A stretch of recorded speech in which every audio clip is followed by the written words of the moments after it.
नमस्कार दोस्तों। हाय, this is Shivanshu Verma और मैं आप सभी का स्वागत करता हूं मेरे चैनल पे। And today we are going to discuss about vata, pitta and कफ। आज हम चर्चा करने जा रहे हैं कि वात, पित्त और कफ क्या होता है। तो सबसे पहले शुरुआत करने से पहले मैं आपको ये बताना चाहता हूँ कि हमारे भारत देश में आयुर्वेद, जो महान आयुर्वेद की रचना हुई है, वह इस तीन स्तंभ पे ही हुई है, वात, पित्त और कफ। पर इसे समझने से पहले मैं आपको एक बार फिर से ये बात याद दिलाना चाहता हूँ कि जो हमारा शरीर है वो 5 एलिमेंट से मिलके बना हुआ है, जो कि इस प्रकार है: एयर वायु, फायर अग्नि, ईथर आकाश, वाटर जल एंड अर्थ पृथ्वी। तो इन 5 एलिमेंट्स के द्वारा हमारे शरीर की रचना हुई है। तो एक और बात हम और जान लेते हैं कि जो वात, पित्त और कफ है ये किसके समागम से बना है। तो जो वात है वो एयर और ईथर से मिलके बना है, हवा और आकाश, ठीक है। उसके बाद जो पित्त है वो फायर और वाटर से मिलके बना है, फायर अग्नि और वाटर जल। उसके बाद जो हमारा कफ है वो अर्थ और वाटर से मिलके बना है, ईथर और वाटर से मिलके बना है, आकाश और जल से मिलके बना है। अभी किस तरह से काम करते हैं, इनकी इंपॉर्टेंस क्या है, वो भी समझ लेते हैं।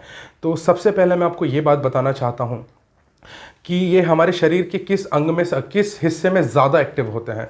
तो जो कफ होता है वो हमारी छाती से सर तक ज़्यादा एक्टिव होता है, मतलब फेफड़ों से लेके सर तक ज़्यादा एक्टिव होता है।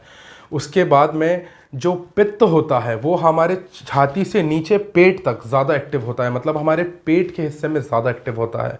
जो वायु होती है वो हमारी कमर से नीचे के हिस्से में बहुत ज़्यादा एक्टिव होती है। अब कफ क्या होता है उसकी भी इंपॉर्टेंस डिटेल में समझ लें। मैं आपको एक एक चरण डिटेल में बताना चाहता हूँ। तो जब हम छोटे होते हैं, जब हमारा जन्म होता है, तो हमारे जन्म से लेकर जवानी तक कफ हमारे शरीर में बहुत ज़्यादा एक्टिव होता है। और स्पेशली जो दूध पीने वाले बच्चे रहते हैं, जो माँ के दूध पर निर्भर करते हैं, उनके शरीर में कफ ज़्यादा एक्टिव होता है। अब कुछ माताएं सोचेंगी कि मेरा बच्चा तो एकदम स्वस्थ है, उसे कोई सर्दी खांसी नहीं है। तो कफ का मतलब सिर्फ सर्दी खांसी नहीं होता है। कफ, उनके शरीर में ये वाला जो एलिमेंट है वो ज़्यादा एक्टिव होता है।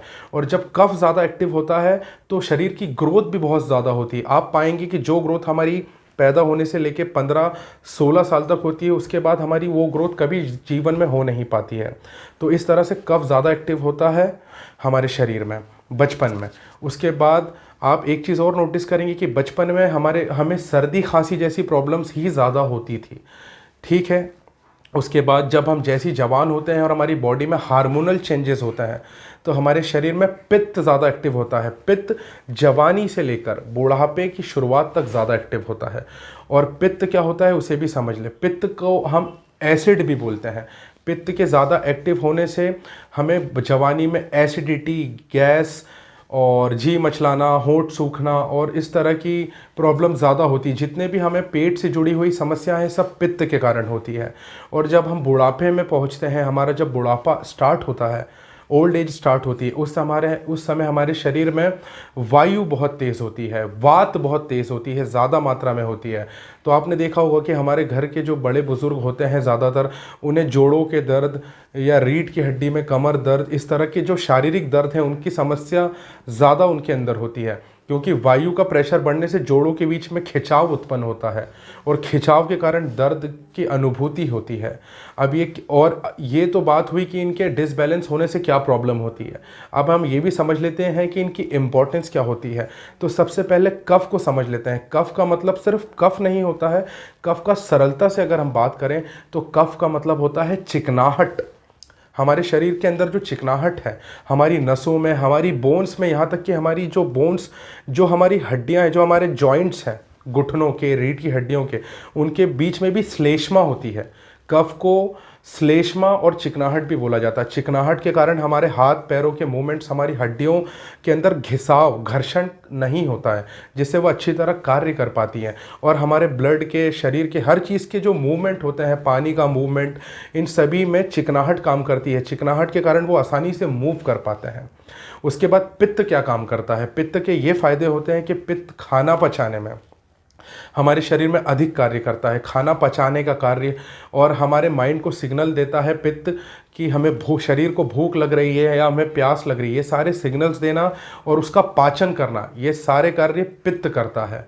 और मैं आपको एक पॉइंट बताना भूल गया हूँ, स्पेशल पार्ट है, वो कफ का पार्ट है कि हमारे शरीर के जो खराब एलिमेंट्स होते हैं, वेस्ट जो होता है, उसे भी एलिमिनेट करने का काम चिकनाहट कफ ही करता है। जैसे हमारे शरीर से मल को बाहर करना और यूरिन के द्वारा मतलब हमारे शरीर से जो वेस्ट पानी उसे बाहर करना, ये कार्य भी कफ ही करता है। मैंने आपको पित्त की भी बात भी समझा दी है।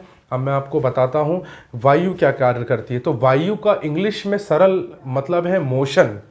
मोशन मतलब अब जैसे हम सुबह जब हमें मोशन आता है, जब हम फ्रेश होने जाते हैं, तो वो मोशन, वो सिग्नल हमारे शरीर में वायु ही प्रदान करती है, जिसके द्वारा हमारा मल आंतों से बाहर होते हुए बाहर निकल जाता है। वो मोशन क्रिएट वायु ही करती है। उसके बाद में हमारे ब्लड का सर्कुलेशन एक तरफ से दूसरी तरफ तक ट्रैवल करना, ये मोशन भी वायु करवाती है। तो इस तरह से वायु भी इम्पोर्टेंट रोल महत्व अदा करती है हमारे शरीर में। आई होप आपको इन तीनों के कार्य बहुत अच्छे से समझ में आ गए होंगे। अब प्रॉब्लम क्या है कि एक भी चीज़ अगर हमारे शरीर में डिसबैलेंस होती है तो बची हुए दोनों एलिमेंट पे इसका बराबर असर होता है और पूरा शरीर गड़बड़ा जाता है, वात पित्त कफ तीनों खराब हो जाते हैं। तो हमें इन तीनों को सही रखने की बहुत ज़रूरत है। अब आपको मैं कुछ बेसिक नॉलेज देता हूँ कि इन्हें सही कैसा रखा जाए। तो सबसे पहली बात, सुबह सबसे पहले समय पे फ्रेश होना और उससे भी पहले ऊषापान करना, मतलब बिना कुल्ला करे कम से कम 1.25 लीटर पानी पीना, या जितना आपसे गुनगुना पानी सुबह पीते बन सके, घूट घूट करके उसे पीना, ताकि आपके मोशंस अच्छे से, एयर और अच्छे से काम कर पाए। सुबह उठ के आपको समय पे अच्छे से पानी पीना है। उसके बाद टाइम पे फ्रेश होना है, टाइम पर आपको मल त्याग करना है, तभी आपका शरीर संतुलित रहेगा। उसके बाद समय पे खाना खाना, चबा चबा कर खाना खाना, ताकि पित्त अपना अच्छे से कार्य कर पाए, ये बहुत ज़रूरी है। और सुबह के नाश्ते या खाने के साथ आप फलों का जूस का सेवन करें। ये सर्वोत्तम, मैं आयुर्वेद की सबसे सर्वोत्तम आपको बात बता रहा हूँ तीनों दोषों को शांत और बैलेंस रखने के लिए, कि सुबह के खाने के साथ आप फलों का जूस ग्रहण करें, दोपहर के खाने के साथ आप छाछ, मट्ठा, दही या दही से बनी हुई लस्सी इसका सेवन करें, और रात के खाने के बाद आप दूध का सेवन करें, पर कम से कम आइडियली 3 घंटे का, नहीं तो एटलीस्ट 2 घंटे का सेवन करें। खाना चबा के खाएं, उसके 1 घंटे बाद आप 1 गिलास गर्म पानी पिएं, और उसके कम से कम 1 घंटे बाद फिर आप दूध पिएं। तो इस तरह से आप अपने वात पित्त कफ को संतुलित रखकर एक अच्छा और हेल्दी जीवन जी सकते हैं। आई होप आज मैंने आपको अच्छे से समझाया कि वात पित्त कफ क्या होता है, और आपको मेरी जानकारी अगर पसंद आ रही है तो प्लीज़ मेरा चैनल सब्सक्राइब करें। मैं इसी तरह बहुत ही उपयोगी जानकारी आपके सामने बड़ी सरलता से पेश करने की सदैव कोशिश करूँगा। Thank you so much for watching my videos. Stay healthy, stay blessed, God bless you. नमस्कार।